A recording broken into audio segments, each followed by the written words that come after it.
ようこそ。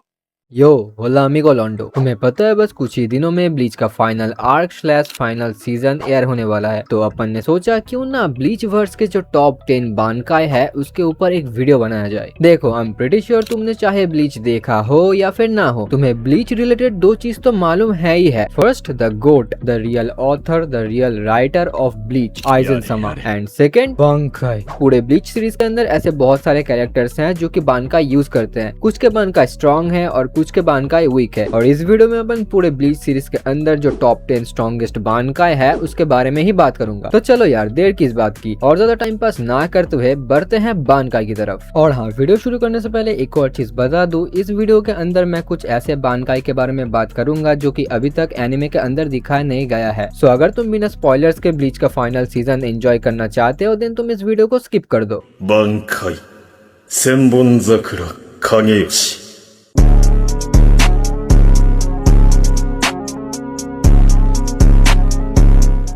number 10 पे आता है सेनबोन जाकुरा कागेयोशी कुचिकी ब्याकुया का बानकाई। ब्याकुया का बानकाई सेनबोन जाकुरा कागेयोशी इज वन ऑफ द बानकाई जिसको अपन एकदम स्टार्टिंग से देखते हुए आ रहे हैं। ब्याकुया वन ऑफ द बानकाई स्पैमर्स में से है जो कि ऑलमोस्ट हर एक फाइट में अपना बानकाई को हिट करता है, लेकिन हर एक फाइट में बानकाई हिट करता है इसका मतलब ये नहीं कि उसका बानकाई वीक है। ब्याकुया का बानकाई स्ट्रॉन्गेस्ट बानकाई की लिस्ट में आता है क्योंकि ब्याकुया खुद स्ट्रॉन्ग है और ब्याकुया अपने इस बानकाई को बहुत ही अच्छी तरीके से यूज करता है। ब्याकुया अपना बानकाई हिट करने के लिए पहले तो अपने जनपक्तों को नीचे गिराता है और उसका जनपक्तो ग्राउंड में डिसॉल्व हो जाता है, और इसी मोमेंट से अपन देखते हैं उसका बानकाई एक्टिवेट हो चुका है जो कि एक मैसिव रेंज कवर करता है। ब्याकुया के बानकाई को अपन 3 स्टेजेस में डिवाइड कर सकते हैं। फर्स्ट आता है सेनकेई। इस स्टेज में ब्याकुया मल्टीपल रियल स्वॉर्ड से फाइट करना प्रेफर करता है जो कि एक एनक्लोज्ड स्पेस के अंदर लाइन अप होती है। ये बेसिकली एक डुअल अरीना क्रिएट करती है जहाँ पे कोई डिस्ट्रैक्शंस नहीं होती। यहाँ सेनबोन जाकुरा कागेयोशी का वाइड रेंज एडवांटेज चला जाता है। इस स्टेज में ब्याकुया अपना प्योर स्वॉर्ड्समैनशिप, स्पीड और प्रिसिशन दिखाता है। इस फॉर्म के अंदर ब्याकुया का हर एक स्ट्राइक डेडली और कैलकुलेटेड होता है। सेकेंड स्टेज आता है गोकेई। सेनबोन जाकुरा के इस फॉर्म में अपन मिलियंस ऑफ फ्लावर पेटल्स को देखते हैं जो कि असल में एक्सट्रीमली रेजर शार्प ब्लेड्स हैं। अगर तुम ब्याकुया के एनिमी हो और ब्याकुया सेनबोन जाकुरा कागेयोशी के इस फॉर्म को यूज कर रहा है देन ब्याकुया किसी भी एंगल से तुम्हारी मार सकता है। ब्याकुया उन फ्लावर पेटल्स को कंट्रोल करके किसी भी एंगल से तुम्हारे ऊपर अटैक करवा सकता है, और सेनबोन जाकुरा के इस फॉर्म से एस्केप करना ऑलमोस्ट इम्पॉसिबल है। सबसे आखिर में आता है फाइनल और सिंबॉलिक फॉर्म शुकेई हाकुतेइकेन। इस स्टेज में ब्याकुया अपने सारे ब्लेड्स को एक ही सिंगल डैजलिंग व्हाइट स्वॉर्ड में फ्यूज कर देता है जो कि ब्याकुया की पूरी बानकाई पावर का कंसंट्रेटेड फॉर्म है। इस फॉर्म में ब्याकुया अपने जनपक्तों में इमेंस स्पिरिचुअल प्रेशर को स्टोर करके रखता है और एक ही सिंगल डिसिव स्ट्राइक में अपने मैक्सिमम डिस्ट्रक्टिव पावर को रिलीज करता है। ये ब्याकुया का एक ऑल और नथिंग फिनिशिंग मूव है जहाँ एलिगेंस और डिस्ट्रक्शन एक साथ पीक पर पहुँचते हैं।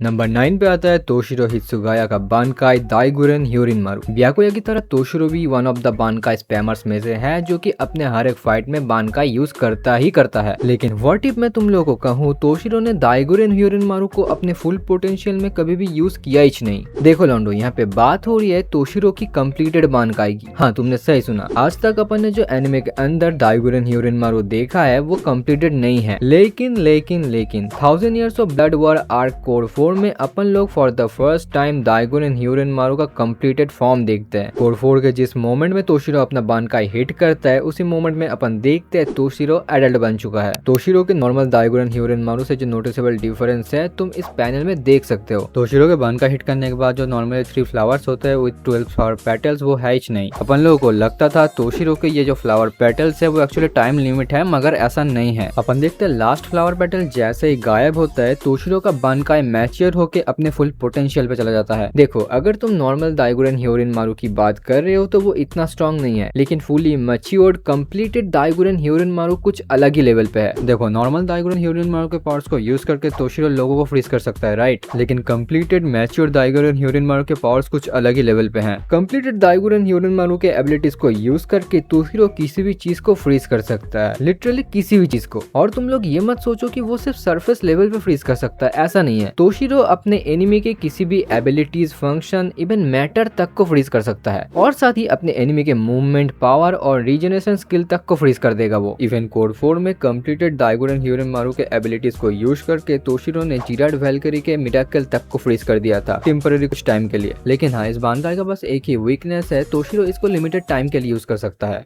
挽回坂島横島八方塞がり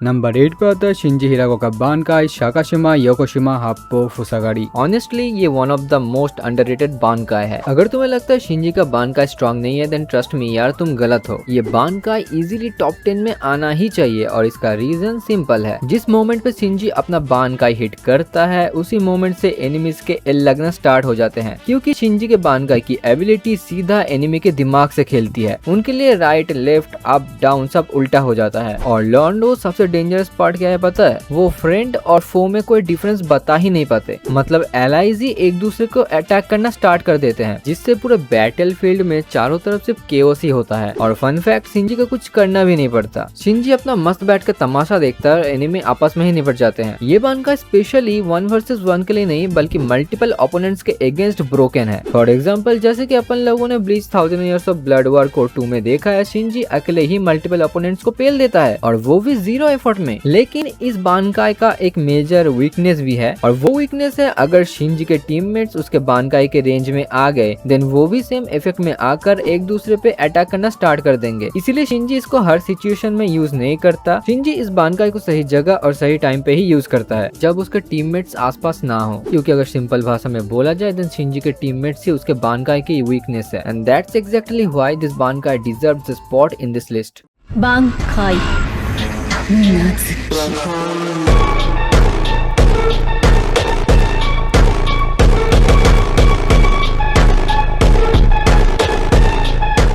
रेत्सु उनोहाना का Bankai Minazuki is one of the most mysterious and brutal abilities in Bleach. Minazuki मोमिहाना के जेंटल हीलर इमेज से बिल्कुल ऑपोजिट है। जब मोमिहाना बानकाई एक्टिवेट करती है तब उसका ब्लेड मेल्ट होकर एक thick dark blood like substance में कन्वर्ट हो जाता है, जो पूरे बैटलफील्ड में स्प्रेड होकर एक हेलिश एटमॉस्फेयर क्रिएट करता है। और मिनाजुकी में अपन जो ब्लड देखते हैं ना, वो सिर्फ विजुअल इफेक्ट नहीं है, ये रिप्रेजेंट करता है उसकी प्योर रिलेंटलेस किलिंग पावर को। जब मोमिहाना किनपाची ज़ाराकी के अगेंस्ट फाइट करती है तब वो उसे ब्रूटली कट करती रहती है और साथ ही साथ उसे हील भी करती रहती है। सिंपल भाषा में वो ज़ाराकी को डेथ और रिबर्थ के एक कंटिन्यूअस साइकिल में डाल देती है। और ये मत सोचो ये सब रैंडम था, ऐसा नहीं है। मोमिहाना जानबूझकर ज़ाराकी को उसकी लिमिट्स के बियॉन्ड पुश कर रही होती है ताकि वो अपने ट्रू पोटेंशियल तक पहुंच पाए। बानकाई हिट करने के बाद मोमिहाना का ब्लेड और भी ज्यादा लीथल हो जाता है। हर एक अटैक इंसेंट प्रिसीजन और पावर के साथ आता है, जिससे उसका हर एक स्ट्राइक हेवी और ब्रूटल फील होता है। मिनाजुकी कोई फ्लैशी बानकाई नहीं है, मिनाजुकी रॉ, इंटीमेट और टेरिफाइंग है, जहां बैटलफील्ड लिटरली मौत का खेल बन जाता है और जहां सिर्फ स्किल, एंड्योरेंस और इंस्टिंक्ट मैटर करती है। और सबसे डेंजरस बात, बानकाई हिट करने के बाद मोमिहाना को कितना भी डैमेज हो उसे फर्क ही नहीं पड़ता, वो फाइट करते करते खुद को हील भी कर सकती है। इसलिए ये तो क्लियर है मोमिहाना ब्लीच यूनिवर्स की एक one of the most dangerous deadliest swordswoman है और इसी वजह से उसे द फर्स्ट किनपाची भी कहा जाता है।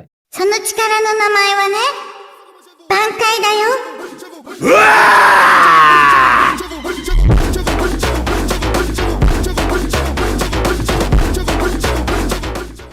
जब गोटी 13 का डीमन किनपाची ज़ाराकी अपना बानकाई फाइनली अनलिश करता है तब प्योर अनकंट्रोलेबल डिस्ट्रक्शन होता है with zero elegance and raw power. Bankai activate होते ही ज़ाराकी का अपीयरेंस कंप्लीटली डीमनिक हो जाता है। ज़ाराकी का स्किन रेड हो जाता है, मसल्स मैसिवली बल्क अप हो जाते हैं और उसका रियात्सु इतना वायलेंटली एक्सप्लोड करता है कि उसके प्रेशर से ही ज़ाराकी अपनी बॉडी को ही डैमेज कर लेता है। मोस्ट ऑफ द बानकाई की तरह इसमें कोई कॉम्प्लेक्स एबिलिटी या स्पेशल टेक्निक नहीं है और यही इस बानकाई की सबसे बड़ी खासियत है। ये बानकाई ज़ाराकी के रॉ स्ट्रेंथ, स्पीड और कटिंग पावर को इंसेंट लेवल तक एम्पलीफाई करता है। ज़ाराकी का ब्लेड का हर एक अटैक इतना ज्यादा डेवास्टेटिंग हो जाता है कि वो लिटरली किसी भी चीज को एफर्टलेसली स्लाइस कर सकता है। इसका सिंपल एग्जांपल अपन जिराड वैल्करी के अगेंस्ट देख सकते हैं। ये बानकाई द डीमन ज़ाराकी का बानकाई है, तो ये बानकाई स्ट्रॉन्ग तो है ही, लेकिन इस बानकाई की एक वीकनेस है और वो वीकनेस खुद ज़ाराकी है। ज़ाराकी अपने बानकाई के पावर को कंट्रोल ही नहीं कर पाता। वो जितना ज्यादा इस बानकाई को यूज करता है, ज़ाराकी का बॉडी उतना ही ज्यादा टीयर होने लगता है। बानकाई के अंदर कुछ ही अटैक करने के बाद ज़ाराकी के लिए अपना ज़नपक्तो को प्रॉपरली होल्ड करना भी बहुत ज्यादा मुश्किल हो जाता है। ज़ाराकी का बानकाई उसकी पर्सनैलिटी और फाइटिंग स्टाइल का परफेक्ट रिफ्लेक्शन है। ना कोई स्ट्रेटेजी, ना कोई रिस्ट्रेंट, सिर्फ ओवरवेलमिंग फोर्स जो कि सब कुछ डिस्ट्रॉय कर देता है, चाहे वो एनिमी हो या खुद ज़ाराकी। और हाँ, इस बानकाई का कोई नेमिच नहीं है, इसलिए इस बानकाई को द अननेम्ड बानकाई भी बोला जाता है। 僕を誰だと思ってんの。後手13体総隊長強楽春水だよ。挽回加点胸骨唐松真珠。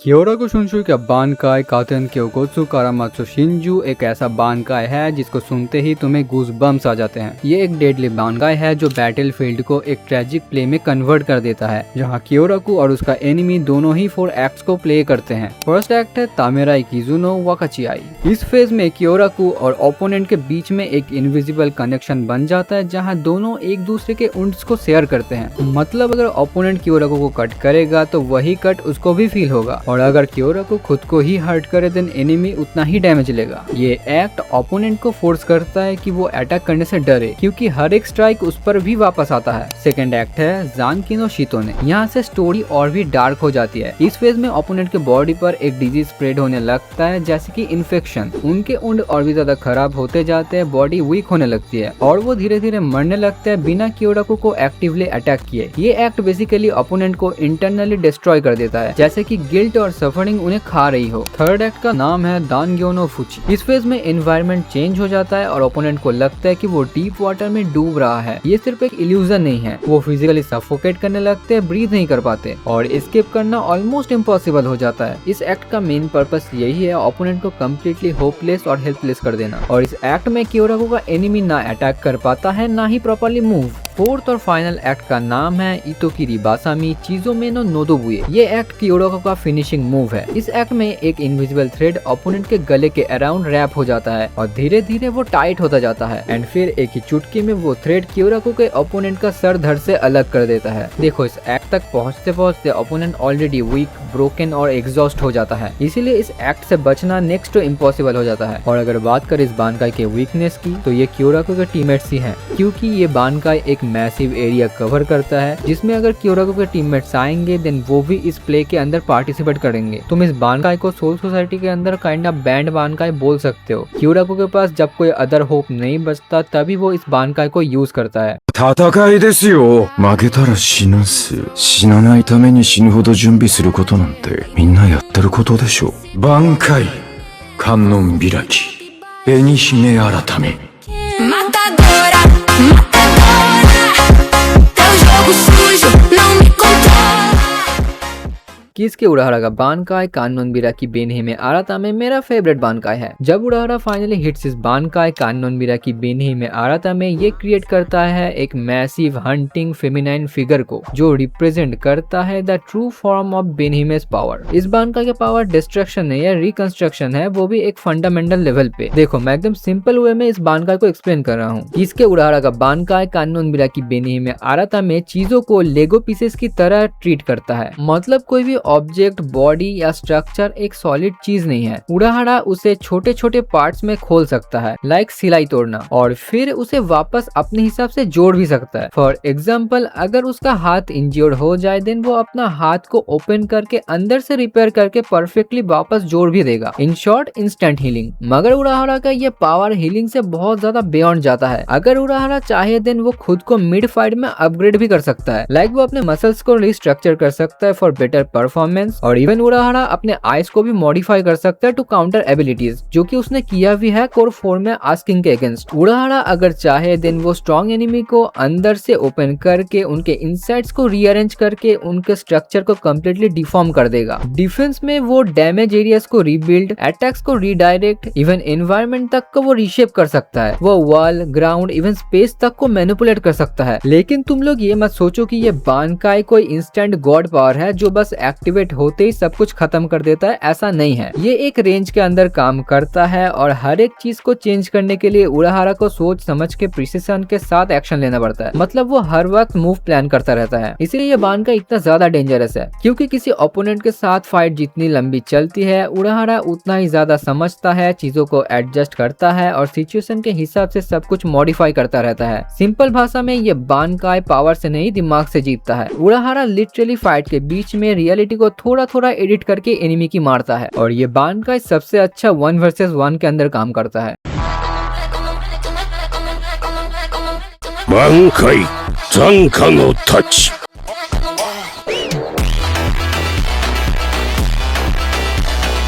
Old man Genryusai Shigekuni Yamamoto, the leader of the OG Gotei 13, is the demon in the Bleach universe. ये एक ऐसा कैरेक्टर है जिससे कोई भी एंटागनिस्ट डायरेक्टली फाइट किया ही नहीं, चाहे वो आइजेन सामा हो या फिर क्विंशी किंग युहवह। ऑनेस्टली यामामोटो के बानकाई जानका नो ताची से सबकी फटती है। ये बानकाई इतना ज्यादा ओपी है कि ये सिर्फ एनिमीज को नहीं बल्कि एलाइज को भी डेंजर में डाल देती है। ये बानकाई जैसे ही एक्टिवेट होता है एटमॉस्फेयर के सारे वाटर मॉलिक्यूल्स तक वेपोराइज हो जाते हैं। अगर ये बानकाई ज्यादा देर तक सोल सोसाइटी के अंदर एक्टिवेट रहा देन इसके इफेक्ट से ही सोल सोसाइटी खत्म है। और सबसे डेंजरस पार्ट, इसके सारे फ्लेम्स एक ही सिंगल ब्लेड में सील हो जाते हैं। सुनने में बहुत सिंपल लग रहा है right, but this is the most destructive fire ability in the entire Bleach series. Zanka no Tachi के एबिलिटीज को अपन 4 फॉर्म्स में डिवाइड कर सकते हैं। पहला जानका नो ताची हिगाशी क्योकुजित्सुजिन। हिगाशी का मतलब है ईस्ट और क्योकुजित्सुजिन का रफ ट्रांसलेशन है rising sun blade. जानका no Tachi का ये फॉर्म रिप्रेजेंट करता है द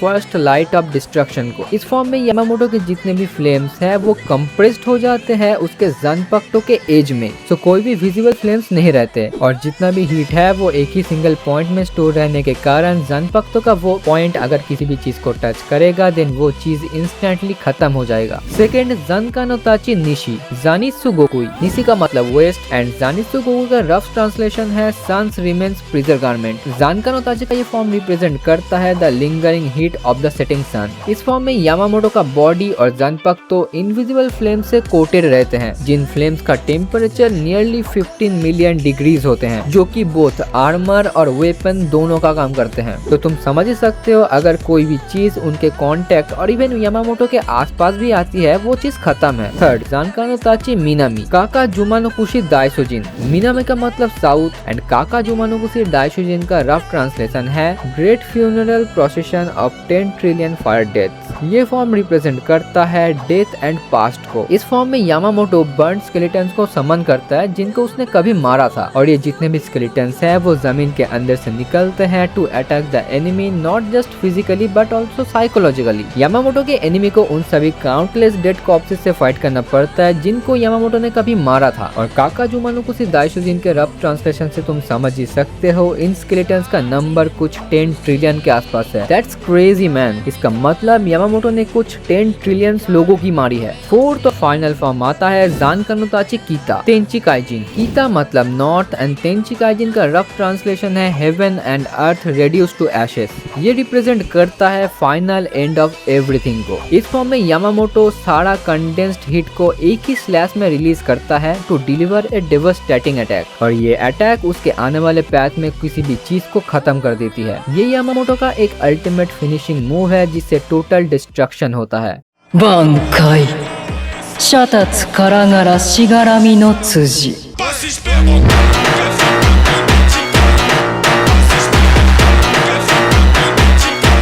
थर्ड रैंकिंग पे अपन के पास एक और बानकाई है सेंजुमारो सुतारा का बानकाई शातात्सु कारागारा शिगारामी नो त्सुजी। देखो हर एक स्क्वाड जीरो का मेंबर इतना ज्यादा खतरनाक है कि अगर उन सभी का बानकाई दिखाया जाता उन सभी का बानकाई इस लिस्ट में होता ही होता। तुम लोग बस एक बार सोचो यार, स्क्वाड जीरो का मेंबर अगर अपने फुल पावर को हिट कर दे देन 3 वर्ल्ड्स कांपने लगेंगे और जो कि अपन लोगों ने एनिमे के अंदर देखा भी है। सेंजुमारो के बानकाई हिट करते ही 3 वर्ल्ड्स कांपने लगते हैं। सेंजुमारो का बानकाई पूरे सीरीज का सबसे यूनिक और आर्टिस्टिक आइकॉनिक बानकाई में से एक है। और जैसे ही सेंजोमारू अपना बानकाई हिट करती है, पूरा बैटलफील्ड एक बड़े लूम में कन्वर्ट हो जाता है, जैसे वो रियलिटी को एक ही कपड़े की तरह वीव कर रही हो। और उसके बानकाई के अंदर अपन जो थ्रेड्स देखते हैं वो नॉर्मल थ्रेड्स नहीं होते, बल्कि फेट, स्पेस और अटैक सब कुछ कंट्रोल करते हैं। वो अपने एनिमीज को अलग अलग सील्ड डायमेंशंस में ट्रैप कर देती है, जहाँ हर एक क्लॉथ उनके लिए एक स्पेसिफिक डेथ सिनेरियो को क्रिएट करता है। मतलब हर एनिमी के लिए अलग डिजाइन, अलग ट्रैप। किसी को फ्रीज कर दिया जाता है, किसी को क्रश, किसी को बर्न या कम्प्लीटली सील। इस बानकाई का डेंजरस पार्ट यही है कि ये सिर्फ फिजिकल अटैक नहीं करता, बल्कि ये कॉन्सेप्चुअल लेवल पे काम करता है, जैसे कि डेस्टिनी को ही डिजाइन कर रही हो। एनिमे के अंदर अपन ने देख के रखा है सेंजोमारू ने मल्टीपल स्टैंडर्डर को ट्रैप किया और हर एक स्टैंडर्डर उनके खुद के फेट के हिसाब से अलग क्लॉथ प्रिजन में बंद हो गए। ये बेसिकली बस एक अनएस्केपेबल एग्जीक्यूशन सिस्टम है। Once you are inside, escape almost impossible हो जाता है। लेकिन एक इम्पोर्टेंट बात, इतना पावरफुल बानकाई यूज करने के लिए स्क्वाड 0 के मेंबर्स को अपनी लाइफ सैक्रिफाइस करना पड़ता है सील तोड़ने के लिए, इसलिए इस बानकाई को कैजुअली यूज नहीं किया जाता। ओवरऑल सेंजोमारू का बानकाई रॉ पावर से ज्यादा कंट्रोल, प्रिसिशन और इनएबिलिटी पे बेस्ड है।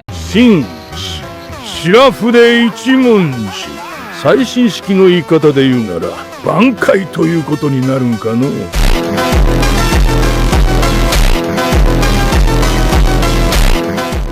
नंबर 2 पे आता है इचिबे ह्यूसुबे का बानकाई शिनुची शिराफुदे इचिमोंजी। ये बानकाई एक ऐसा ब्रोकन एबिलिटी है जो नाम इजिकल टू पावर के कॉन्सेप्ट पे काम करता है। फर्स्ट ऑफ ऑल बात करते हैं इसके शिकाई के बारे में। इचिमोंजी किसी भी चीज पर ब्लैक इंक लगा के उसका नाम मिटा देता है, जिससे ओपोनेंट की पावर्स आधी या फिर 0 हो जाती है। इचिबे के बानकाई का सबसे क्रेजी पार्ट क्या है पता है? इचिबे औरों की तरह बानकाई वर्ड को यूज नहीं करता। इचिबे सिर्फ नाम लेता है शिराफुदे इचिमोंजी और बस उसी से ही उसका बानकाई एक्टिवेट हो जाता है। एंड फिर इचिबे बोलते हैं, आजकल के लोग इसे बानकाई भी बोलते हैं। इचिबे मिड फाइट के अंदर फ्लेक्स कर रहा है कि वो अदर शिनिगामी से कितना ज्यादा सुपीरियर है। बानकाई एक्टिवेट होते ही इचिबे का ब्रश व्हाइट हो जाता है और फिर इचिबे उस ऑब्जेक्ट या इंसान को एक नया नाम दे सकता है और वो जो नाम देता है वही उसकी रियलिटी बन जाती है। मतलब अगर वो किसी पावरफुल एनिमी को एंट नाम दे दे तो उसका एग्जिस्टेंस लिटरली एंट जैसा हो जाएगा, उसका ओपोनेंट वीक बन जाएगा। और हाँ, फर्क नहीं पड़ता उसका ओपोनेंट पहले कितना ज्यादा ओपी था, एक बार अगर इचिबे ने उसको नया नाम दे दिया देन वही उसकी रियलिटी बन जाएगी। और इस पावर का सबसे बड़ा एग्जांपल अपन लोगों ने युहावाहा के साथ फाइट में देखा है, जहां इचिबे ने उसका नाम चेंज करके उसकी आइडेंटिटी और पावर को कंट्रोल करने की कोशिश की थी। और इस चीज से अपन ये तो समझ ही सकते हैं कि ये बानकाई सिर्फ फिजिकल डैमेज नहीं करता बल्कि कॉन्सेप्ट लेवल पे रियलिटी को रीराइट कर देता है। बट हाँ, इस बानकाई का एक लिमिटेशन भी है कि इचिबे जिससे फाइट कर रहा है उसके टारगेट पर उसकी इंक लगनी चाहिए और इचिबे जो नाम देगा वो क्लियरली असाइन करना होता है, वरना इफेक्ट अप्लाई नहीं होता। सो ओवरऑल ये बानकाई फिजिकल अटैक से ज्यादा एग्जिस्टेंस को ही रीराइट करने वाली एबिलिटी है, जो ब्लीच सीरीज में one of the dangerous powers में से एक है।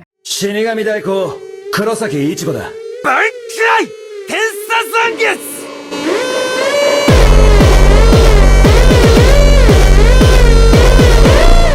कुरोसाकी इचिगो का बानकाई तेंसा ज़ांगेत्सु। तोशिरो की तरह इचिगो ने भी अपना बानकाई कभी भी फुल पोटेंशियल में यूज किया ही नहीं। एक्चुअली अपन ये बोल सकते हैं इचिगो ने अपना ट्रू बानकाई कभी भी यूज किया ही नहीं। अभी तक एनिमे के अंदर इचिगो ने जिस बानकाई को यूज किया था वो उसका ट्रू बानकाई नहीं था। Spoiler alert, Ichigo finally core 4 के अंदर अपना ट्रू बानकाई को अनलीश करेगा। इचिगो का ट्रू बानकाई सिर्फ उसका सोल रिपर पावर नहीं है, ये बानकाई इचिगो का soul reaper plus Quincy power का एक परफेक्ट बैलेंस है। ट्रू बानकाई हिट करते ही इचिगो का अपीयरेंस हाफ हॉलो जैसा हो जाता है। एक बड़ा horn, white armour like markings, glowing eye, जो कि इचिगो के अंदर के ट्रू तेंसा ज़ांगेत्सु का फुल अपीयरेंस दिखाते हैं। पहले इचिगो अपने हॉलो पार्ट्स को अलग समझता था, लेकिन इस फॉर्म में इचिगो उन्हें रिजेक्ट नहीं करता बल्कि एम्ब्रेस करता है और इसी वजह से उसकी पावर्स इंसेन लेवल तक बूस्ट हो जाती है। और हाँ, इचिगो के इस फॉर्म को हॉर्न ऑफ सल्वेशन भी बोला जाता है। इस बानकाई में अपन कोई फ्लैशी एबिलिटी या कोई कॉम्प्लेक्स रूल नहीं देखते, it's about pure overwhelming combat perfection. Ichigo का ट्रू बानकाई तेंसा ज़ांगेत्सु उसकी सारी पावर्स का एक परफेक्ट कॉम्बिनेशन है। जब इचिगो अपना बानकाई हिट करता है तब उसकी स्वॉर्ड ब्लैक हो जाती है व्हाइट आउटर लेयर के साथ, जो दिखाता है कि उसके डुअल पावर्स अब फुली मर्ज हो चुकी हैं। जब वो हॉर्न ऑफ सल्वेशन फॉर्म को यूज करता है उसकी हॉलो पावर्स कंप्लीटली सिंक हो जाती है, जिससे उसकी स्पीड, स्ट्रेंथ और इंस्टिंक्ट बहुत ज्यादा ही बूस्ट हो जाती है। पहले उसका बानकाई मेनली स्पीड पे फोकस करता था, लेकिन अब ये ये उसकी हर एबिलिटी को बहुत ज्यादा एक्सट्रीम लेवल तक एनहांस कर देता है। इसीलिए इचिगोट युहावाहा जैसे ब्रोकन ओपोनेंट को भी डैमेज दे पाता है और साथ ही इचिगोट के अटैक्स लाइक गेत्सुगा तेंशो और भी ज्यादा पावरफुल हो जाते हैं। और सिर्फ इतना ही नहीं, इचिगोट अलग अलग पार्ट्स को कंबाइन करके और डेंजरस स्ट्राइक्स बना सकता है। और सबसे इम्पोर्टेंट बात है कि उसका बानकाई बहुत ज्यादा कंडेंस्ड और एफिशिएंट है। उसकी सारी पार्ट्स उसके बॉडी और स्वॉर्ड में टाइटली पैक्ड होती हैं और इसी वजह से कोई भी एनर्जी वेस्ट नहीं होती और वो और भी ज्यादा फास्ट और डेडली बन जाता है। अगर इचिगो के ट्रू बानकाई को एकदम सिंपल भाषा में बोला जाए तो इचिगो का ट्रू बानकाई उसका सबसे ज्यादा स्ट्रॉन्गेस्ट फॉर्म है जहां हर एक अटैक उसकी फुल पावर होती है। लेकिन इस बानकाई का सबसे बड़ा ट्विस्ट तब आता है जब ये बानकाई एक्टिवेट होते ही युहावाहा उसको तोड़ देता है। युहावाहा अपनी ऑलमाइटी एबिलिटी को यूज करके एक ऐसा फ्यूचर देख लेता है जहां इचिगो का ट्रू बानकाई उसके लिए बहुत बड़ा थ्रेट बन जाता है और ताकि वो फ्यूचर सच ना हो इसीलिए वो इचिगो का बानकाई को एक्टिवेट होते ही डिस्ट्रॉय कर देता है। तो लॉन्डो तुम समझ ही सकते हो यह बानकाई नंबर 1 पे क्यों आता है। जिस बानकाई से क्वीन शिकिंग युहावाहा की फट जाए, जिस बानकाई को एक्टिवेट होते ही तुरंत तोड़ दिया जाए, वो बानकाई कितना ही ज्यादा ओपी होगा। तो लॉन्डो आगे यार तुम लोग बताओ तुम्हारा फेवरेट बानकाई कौन सा है। बाकी ये वीडियो बहुत ज्यादा लंबी हो चुकी है, इस वीडियो को और ज्यादा लंबा नहीं करते, आज के वीडियो को यहीं पे खत्म करते हैं। फिलहाल के लिए मैं चलता हूँ, बाय।